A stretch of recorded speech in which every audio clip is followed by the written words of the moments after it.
Hallelujah. യേശുവേ നന്ദി, യേശുവേ മഹത്വം, യേശുവേ ആരാധന.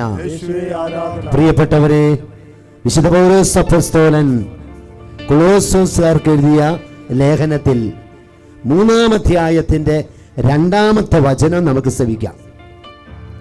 ഭൂമിയിലുള്ള വസ്തുക്കളിലല്ല, പ്രത്യുത ഉന്നതത്തിലുള്ളവയിൽ ശ്രദ്ധിക്കുവേൻ. എൻ്റെ പ്രിയപ്പെട്ട സഹോദരങ്ങളെ, വളരെ വളരെ ചിന്തനീയമായ, പ്രത്യേകിച്ച് ഈ കാലഘട്ടത്തിൽ ആവശ്യമായ ഒരു വചനമാണ് കർത്താവ് നമുക്ക് തരുന്നത്. നിങ്ങൾ ഈ ഭൂമിയിൽ ആശ്രയിക്കരുത്. നിങ്ങളുടെ കണ്ണ് ഈ ഭൂമിയിൽ ഉടക്കി കളയരുത്. മറിച്ച് നിങ്ങൾ വിളിക്കപ്പെട്ടിരിക്കുന്നത് ഉന്നതങ്ങളിലേക്ക് നോക്കുവാൻ വേണ്ടിയാ. എന്ന് വെച്ചാൽ പ്രിയപ്പെട്ട സഹോദരങ്ങളെ, ഈ വചനത്തിന്റെ ഒരു അർത്ഥം നമ്മൾ മനസ്സിലാക്കേണ്ടത്, ഉന്നതങ്ങളിലേക്ക് നോക്കുവീൻ എന്ന് പറഞ്ഞാൽ ഉത്ഥാനം ചെയ്യപ്പെട്ടവൻ യേശു മാത്രമാണ്. മരണത്തെ പരാജയപ്പെടുത്തി ഉന്നതത്തിലേക്ക് ഉയർത്തപ്പെട്ടവൻ നമ്മുടെ കർത്താവായ യേശു ക്രിസ്തുവാണ്. അതുകൊണ്ടാണ് വചനം നമ്മളെ പഠിപ്പിക്കുക, നിങ്ങൾ ഈ ലോകത്തിലേക്ക് നോക്കല്ലേ, ഈ ഭൂമിയിലുള്ള നശ്വരമായി ഇന്ന് നശിച്ചു പോകുന്ന ഒന്നിൽ നിങ്ങളുടെ കണ്ണ് വെക്കരുത്, നിങ്ങൾ ശ്രദ്ധിക്കല്ലേ, മറിച്ച് നിങ്ങൾ ഉന്നതങ്ങളിലേക്ക് നോക്കണം. ഉത്ഥാനം ചെയ്യപ്പെട്ടവനിലേക്ക് നോക്കുവാൻ കർത്താവ് നമ്മളെ വിളിക്കുക. എന്നെ പ്രിയപ്പെട്ട സഹോദര സഹോദരി, നിന്റെ ജീവിതത്തിൽ, നിന്റെ കുടുംബത്തിൽ, സമൂഹത്തിൽ നോക്കുമ്പോൾ പ്രശ്നങ്ങൾ ഉണ്ടാകും, പ്രതിസന്ധി ഉണ്ടാകും, സഹനങ്ങൾ ഉണ്ടാകും, രോഗങ്ങൾ ഉണ്ടാകും, കടബാധ്യത ഉണ്ടാകും, പരാജയങ്ങൾ ഉണ്ടാകും. പക്ഷേ ഈ പരാജയത്തിൽ, ഈ കടബാധ്യതയിൽ, ഈ ദുഃഖത്തിൽ, ഈ നിരാശയിൽ നീ അടിഞ്ഞു പോകരുത്. ഉത്ഥാനം ചെയ്യപ്പെട്ടവനിലേക്ക് ശിരസ്സുയർത്താൻ, ഹൃദയത്തെ ഉയർത്താൻ കർത്താവിന്റെ വചനം നമ്മളെ ഓർമ്മിപ്പിക്കുക.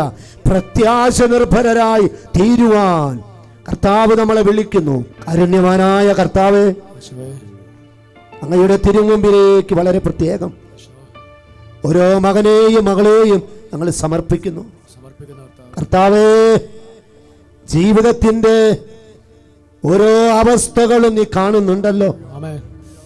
ഈ ഭൂമിയിൽ ആശ്രയം വെച്ച്, ഈ ഭൂമിയിൽ ജീവിതം കൊടുത്ത് ജീവിക്കുന്ന മകന്റെ മകളുടെ മേൽ നിന്റെ കരം നീട്ടണമേ കർത്താവേ.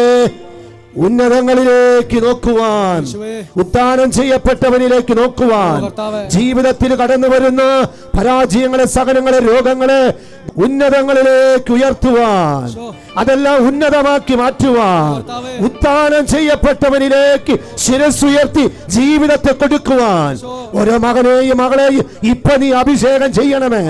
ഈ ലോകത്തിൽ ജീവിതം ആശ്രയിച്ച് നിരാശ, ദുഃഖത്തിൽ, വേദനയിൽ കഴിയുന്ന ഓരോ മകന്റെ മകളുടെ മേലെ വന്നുപെട്ട സകല നിരാശ വിട്ടുമാറി പോകട്ടെ. എല്ലാ ദുഃഖ മേഖലകൾ വിട്ടുവപ്പിക്കപ്പെടട്ടെ. പ്രത്യാശയാൽ നിറയപ്പെടട്ടെ, ഇപ്പോഴും എപ്പോഴും എന്നേക്കും.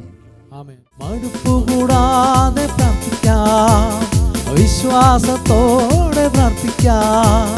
മടുപ്പുകൂടാതെ പ്രാർത്ഥിക്കാം, വിശ്വാസത്തോടെ പ്രാർത്ഥിക്കാം. നീതിമാന്റെ പ്രാർത്ഥന ശ്രദ്ധയുള്ള പ്രാർത്ഥന.